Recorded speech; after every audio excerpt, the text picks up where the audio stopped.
শিক্ষক দিবস।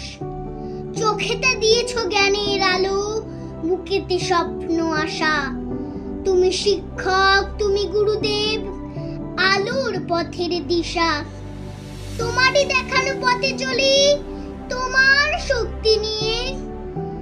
তোমার কাছে ক্লান্তি মুছি, তোমারই সাহস দিয়ে। শিক্ষক তুমি, তুমি যে মহান, তুমি দিয়েছো শিক্ষা। টাকা কড়ি নয়, ঘর বাড়ি নয়, মানুষ সবার দীক্ষা। লড়তে শিখেছি দিয়ে শুধু কাজ, সত্যের পথ নিয়ে। গড়বই মোরা নতুন সমাজ, তোমারই চেতনা দিয়ে। তোমার আশিস মাথায় নিয়ে, কলম অস্ত্রশানী। বিপদে তোমার বুক চিতিয়ে লড়াই করতে জানি।